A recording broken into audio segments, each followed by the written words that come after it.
श्री सरस्वती नमः. श्री प्रभु रामचंद्राय नमः.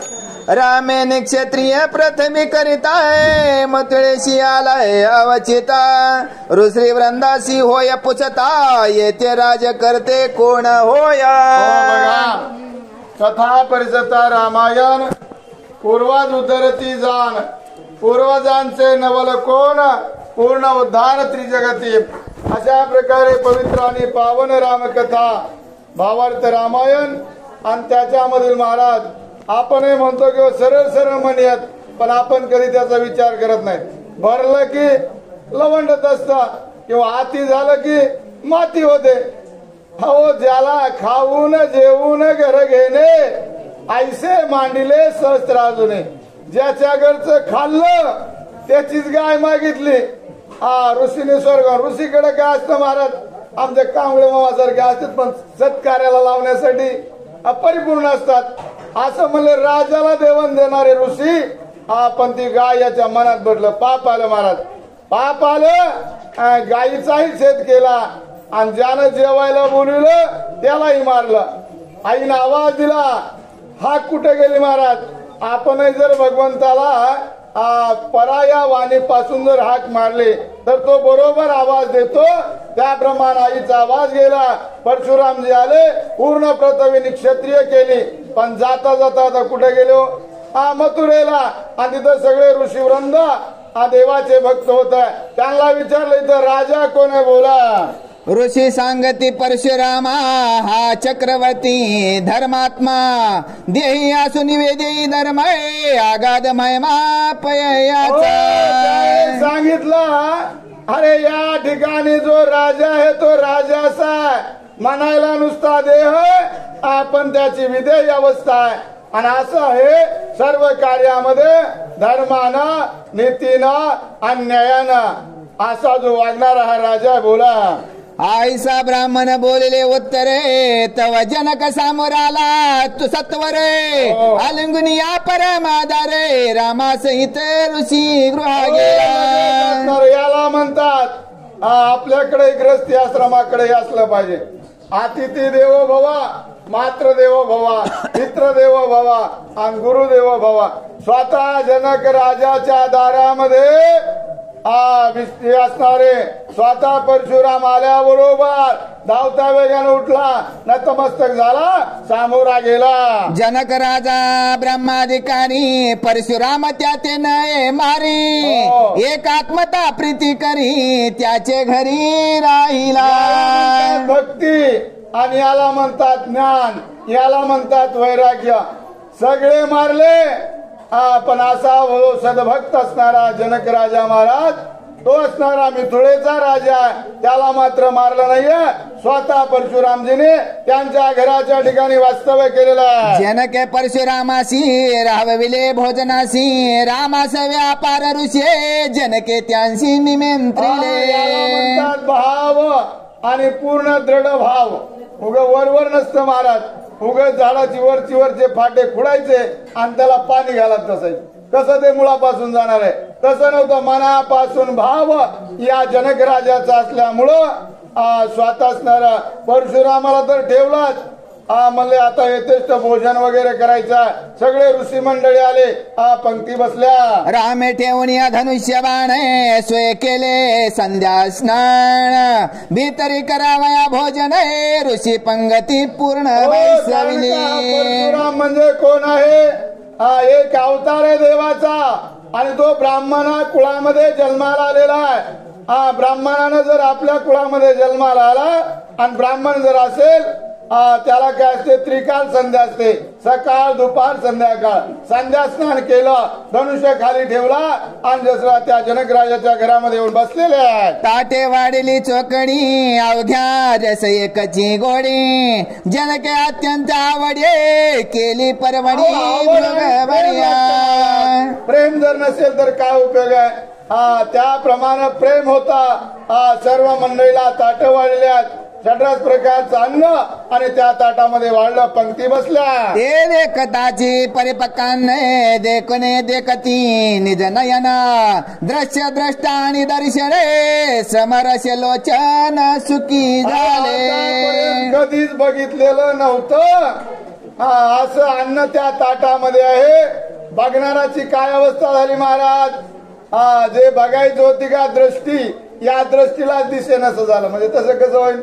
दृश्य द्रष्टा आणि दर्शन या तिन्ही गोष्टी एक रूपामध्ये आल्यामुळं मनाचा भाव जो आहे तो त्या ठिकाणी हे झाला आणि त्रिपुटी त्या ठिकाणी नाहीशी झाली. एवढं स्वादिष्ट चांगल्या प्रकारचं अन्न ताटामध्ये आहे. स्वानंदी भोजना देता मिठी शब्दी निशब्दता श्रवण उठी तेने श्रवणाची पोटी सुख संतुष्टी स्वानंदे. अवस्था आहे आनंद परमानंद. पण याच्या पुढची अवस्था आहे स्वानंद. असा जेवण जेविता ग्रासो घासी आणि राम जर आपल्या मुखामध्ये असेल, आपण घास गेलो आणि मनामध्ये जर चिंतन भगवंताचं असेल तर ते वेगळंच असतं. इथं जेवणारे म्हणजे साधे होते का जांभळा बिमळा देणारे कोण नव्हते बरं का. झालं थोडं राहिलं तर जांभळ्या देऊ नका. जांभळी दिली की कसं महाराज सांगणारा असला आणि वाचणारा कुणी त्याला तिकडे लक्ष गेलं त्याला बी जांभळी येते. हा एक काय कोणता रोग म्हणते तो त्याला, हा असा तो रोग आहे महाराज. संसर्गजन्य रोग असल्यासारखा. जांभळी दिली की त्याला आळस येतो, झोप आली की आपल्याला झोप येते. कथेमध्ये असं आळस आला नाही पाहिजे, कथा मनापासून ऐकली पाहिजे. ते तसे होते जेवणारे म्हणून त्यांना त्या अन्नाची चव आणि ते असणारे बसलेल्या पंक्ती त्याची धन्यता आहे. या परिपकांना वासे सभाय समरसी परेश तो येताची सुवासे सुख उल्हास ग्रानासी. आजी सारखी आजी आहेत का ज्यांच्याशी मान हरायली त्यांना माहित असेल बघा. आपल्याला काही माहित नाही. जे अन्न बिगर रासायनिक खताचं लहानपणी होतं ते जर आपण कोथिंबीर घ्या कुठली भाजी घ्या त्याची जर भाजी बनवायला तर पहिले मोठे वाडे असायचे. आता झालं प्रत्येकाचा हम दोन हमारे दो. एकाच घरामध्ये 100 माणसं असायची. इथं जर भाजी त्या माता माऊलीनं बनवली तर त्या चौकटीच्या दाराला वास यायचा का. हे सगळं बिगर केमिकलचं होतं. आणि इथं तर महाराज जनक राजा विदेही आणि राजाच्या ठिकाणी काय कमी असतो त्याचा जो श्वास आहे ना म्हणले श्वास घ्यायलाच नाक तयार नाही अशी परीक्षा त्या ठिकाणी झालेली आहे. हे सदान्न स्पर्शताय हाताली आकर्मता शुदा तृष्णा नित्य तृप्तता क्रियाचित सत्ता स्वय झाली. मनातून जर असलं का तुम्ही सकाळपासून जेवण नसलेलं फक्त आपला मनाचा आग्रह निग्रह असला पाहिजे. त्याला भूक लागणार नाही, ताण लागणार नाही, काय नाही. मनाची इच्छा जर असली तर एखादं काम जर आपल्याला शेतात करायचं सुद्धा आपण म्हणतो एवढं झाल्याशिवाय मी आता जेवणार नाही, काहीच करणार नाही. तशी मनाची एकाग्रता इथं सगळ्यांची असल्यामुळं नुसते बघायला बघूनच त्या ठिकाणी पोट भरला अशी अवस्था सगळ्या जेवणाची आहे. तो सेविताची रस स्वाद रसने माझी निजानंद उदरी कोंदला परमानंद सभाय स्वानंद रस स्वादी. रस घेत असता नाही तर नवरसानं भरलेलं अन्न आहे महाराज. नुसता वास आल्याबरोबर अर्ध्याचं तर पोट भरला आणि ती रसना म्हणजे जीभ आहे ते ज्यावेळेस ते अन्न घेऊ लागली महाराज त्या जिभेला त्याची चव माहीत जाणे आणि ज्याने घेतली त्यांनाच कळाली. रामरस घेई काढा आणि तेने पिढा निवारे अशा प्रकारचा तो रस त्या ठिकाणी चालू होता. आयुष्य करिता भोजन मने मनची ऊन म्हणाय समाधीची समाधान अन्नाची चैतन्य स्वय झाले. अन्न हे चित्त चैतन्याच्या ठिकाणी लीन झालं. मग आपण उगत म्हणतो का अन्न हे पूर्ण ब्रह्म उदर भरण नव्हे जाणी जे यज्ञ कर्म असे अन्न पूर्ण ब्रह्म आहे. प्रत्येक जीवाला सुख देत महाराज. असं सगळ्यांचं जेवण जनक राजाच्या घरी चालू आहे. सकळ साधनेशी वरील लवण तव तृप्ती झाली संपूर्ण श्रीरामाच्या पंगतीशी जे भोजने अपूर्णपण असे. पंगतीच्या ठिकाणी लवण म्हणजे मीठ वाढलेलं महाराज. ते कशाचे ऐकला असेल तुम्ही शब्द. इथं कोणाला बी जेवायला होतं का जनक राजाने किती वेळेस माघारी लावलं होतं. भागवत दरवर्षी असते ना तुमच्या इथं असते की वाटतं सप्त्याच्या ठिकाणी. कोणाला पाठीमागे लावलो मागे रामायणातही पुढे कोणाला लावलं होतं. जनक राजानं स्वतःच्या दारातून ज्यांनी भागवत सांगितलंय अशांना माघारी जावेच लावलं असा तो जनक राजा आहे. आणि तिथं जे लवण वाढलेलं होतं का म्हणलं ते काय होतं, हजारो नाहीये कोट्यावधी वर्ष ज्यांनी साधना केलेली आहे आणि त्या साधनेचं लवण त्या ठिकाणी आहे. अशा प्रकारची साधना लागते महाराज आणि सेवा लागते. उगाच नाही प्राप्त होत. दुसऱ्याच्या गावामध्ये रामायण गेलं की असं महाराज काय असतं, पुत्र व्हावा ऐसा गुंडा त्याचा त्रिलोकी झेंडा. बघा चांगल्यापाशी वाईट तर पहिलीपासूनच आहे. राम होता तर रामालाही लोक वाईटच मग चांगलं म्हणतं कोणी, पण करायला एकच असतो महाराज. सगळ्याच्यानं होत नाही. डेअरिंग होते का रामायण लावायचं म्हणलं होतच नाही कोणाची. आम्हाला त्यातला अनुभव आहे, तुम्हाला जास्त सांगायची गरज नाही. 30-40 वर्ष चाललंय म्हणून. पण चांगलं जर कार्य करायचं म्हणलं तर अडथळे जास्त आहेत. त्याच्यामुळे असणार महाराज अशा या जनक राजाच्या दरबारामध्ये ज्यांनी साधना केली आहे. आणि एका जन्माचं असतं का काय, आता गावामध्ये इतके माणसं आहेत. रामायण ऐकायला कथा केला मोजकेच का असतात. पूर्वजन्मीचं जर काही आपलं पुण्य असलं तरच देव त्याला इकडे येऊ देतो, नाही तर बस मोजतो संसारात. पुन्हा काही नाही, घराच्या बाहेर काढूच तर घरातच बस, अशी अवस्था असते. असे साधना केलेले सर्व जेवतात. या परी स्वये तृप्त झाले, स्वयची संसार आचवले. तृप्ती सुखी सुख झाले, स्वस्थ राहिले स्वस्थानी. म्हणून असणार अशा या जनक राजाच्या घरामध्ये या ऋषी मुनींना या परशुरामाच्या पंक्तीला महाराज साधू संतांच्या पंक्तीला भोजन मिळणं म्हणजे तो एक भाग्य लागतं. आणि अशी असणारी तृप्ती झाली. सगळ्याचं जेवण झालं, पोट भरलं. आणि जवळ काय असतं महाराज कसाही असू द्या मग शत्रू जरी असला आणि त्याला जर आपण अन्नदान दिलं का तर त्याचा आत्मा आपल्याला, म्हणून सांगितलं या कलियुगामध्ये दोनच गोष्टी श्रेष्ठ आहेत. एक तर घ्यायचं नाम आणि द्यायचं अन्नदान. या दोन गोष्टी फक्त आपल्याला सोडवतात, बाकी कोणी येत नाही. बोला. फळाशी फोडून या फोडी, वासना श्री काढून बुडे. शांती परिपक्क पानाची विडे, स्वलीला तोंडी घातली. क्षमा शांती देते देवाची वस्ती. या ठिकाणी कसले विडे दिले हो, 13 गुणे विडे. जेवण झालं की मुख शुद्धीसाठी पानाचा विडा असतो, पण कुठला विडा या जनक राजाकडं शांती रूपी विडे दिले आहेत महाराज. आणि ते देऊन प्रत्येकाचा आदर सन्मान केलेला आहे. जाळून अहंकार कठीणपणा, सोहम गाळे वय शुद्ध चुना. लावणी शांती परिपक्क पाणा आहे, तांबूल स्वानंद आणून ठेवलं. जीव जरी जायचं तरी हात टाकत नाही. पण इथं कसं आहे म्हणले, अहम स्वहम याला गाळलेलं आणि त्याचा चुना लावलेला आहे. आपल्याला थोडं जर आपण काय म्हणलं वय जसं होईल तसं लय ताट असतो. इथं काही नाही बरं का तसं कोणी काय म्हणणार. पण बऱ्याच जागेवर प्रसंग येतो. शक्तीला आम्ही बसलो का आज आजी असतात चष्मा लावून समोर बसलेल्या आणि चष्म्यातून झोपे गेलेल्या असतात. आणि त्यांना जर मग आजी झोपी जाल आधी मध्ये आज तुला कळते का नाही, मी डोळे झाकून पोती ऐकते. आणि मग मला काय झालं त्यात बरं उद्या त्याला बघता येईल असं असतं महाराज. सवळ शास्त्र भरपूर काढतात. तशा प्रकारे या ठिकाणी जे आलेले भक्त आहेत ना महाराज, जनक राजाकडे जाताच येत नाहीये. मी तो सगळं काही अहंकार काम क्रोध लोभ दंभ अहंकार सगळं आतलं बाहेर टाकून जावं लागतं. लंगुटी फेकली होती, राख फेकली होती, सगळं फेकलं होतं तरी जात नव्हतं का, फक्त म्हणत होता कोण आला कोण आला कोण आला, मी सुख आलो. असं जनक राजाकडं. आणि सगळे जेवलेले महाराज सगळा त्याने मीपणा ताटा अहंकार सगळा बाजूला काढला होता. तेव्हा जेवायला गेलते. बोला. सर्व साराचे निज सार तेचे सेविता खरीदाय सारे, श्रीरंग रंगाकार हे अति पवित्र तांबूल.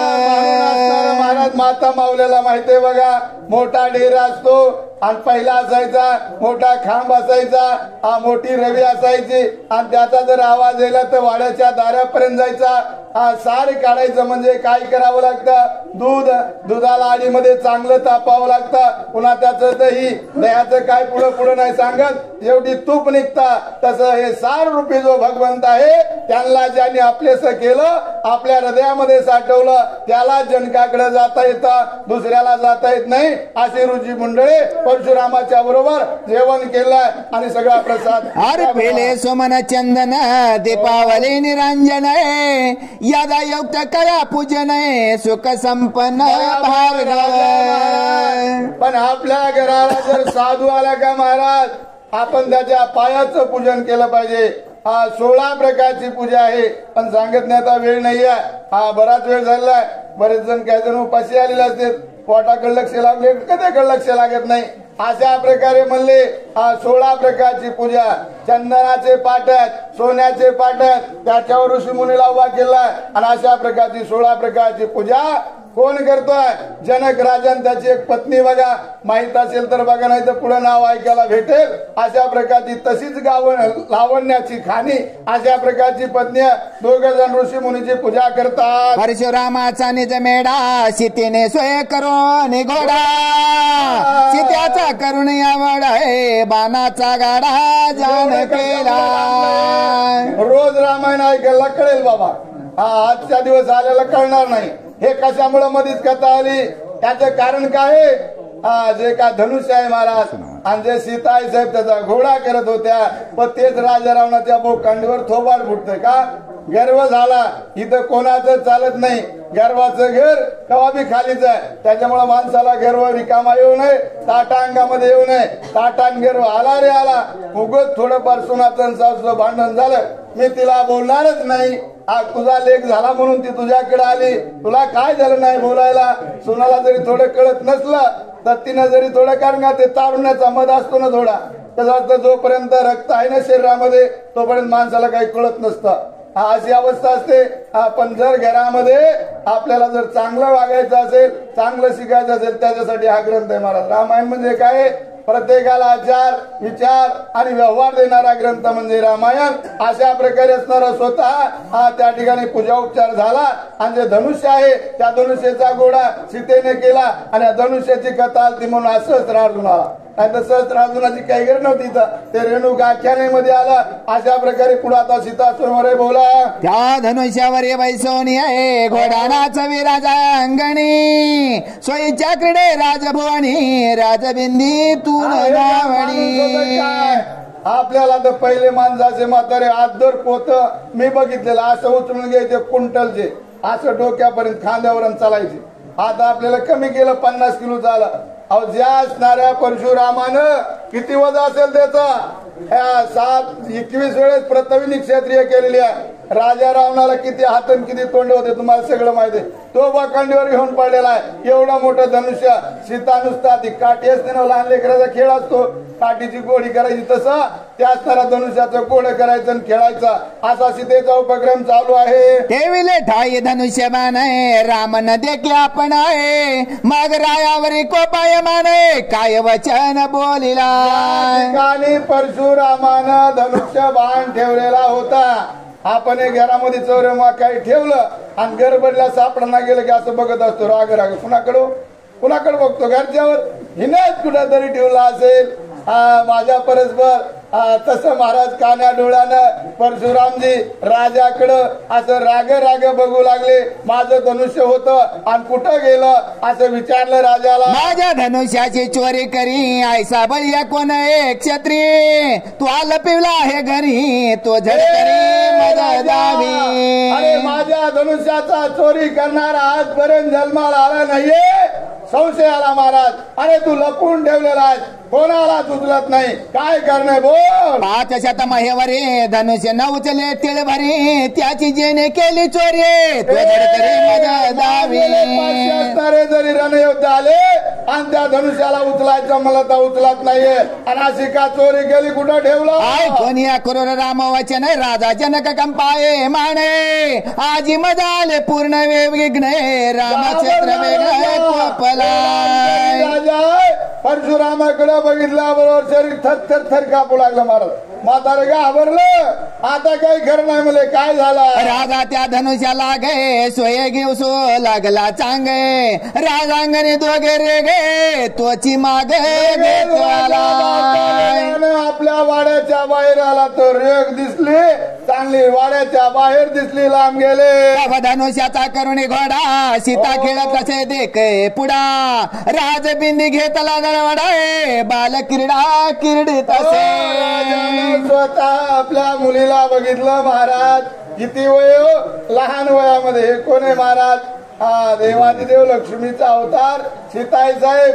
हा कारण का तिलाच अगोदर आपण शरण जावं लागतं का पाय लक्ष्मीच्या हाती तिसी यावे का कुळती देवाकडे जायचं असेल तर लक्ष्मीला असणारा विनम्र भावानं शरण जावं लागतं तो लक्ष्मीचा अवतार स्वतः सीता बाहेर घोडा खेळतात राजा जनकानं बघितला राजा म्हणे आगे कुमारी हातवा न्याय केला भारी ते धनुष्य सांडी शितीवर ये ते राया करी उचलिला असं कसं केलं म्हणजे तो अन्याय केलेला आहे आता परशुरामाचं धनुष्य कशाला आणलं वडत ठेव ठेव ठेव खाली अहो खाली ठेवलं आणि राजाने हात लावला हालाना ना बाबाला हा ते काय कोणाला हाणणार नव्हतं महाराज याला अवतारी पुरुष लागतात राजा जरी विधेय आहे एवढा जरी आहे पण मनुष्य देहाला आलेला आहे या ठिकाणी मात्र हे जे आहेत ना परशुराम अवतारी आहे राम अवतारी आहे सीताईचा अवतारी आहेत लक्ष्मण अवतारी आहे यांनाच ते उचलू शकतं राजाने थोडं हलवलं हलं ना मग राजा ते प्रेते करी सीतेशी पोटास धरी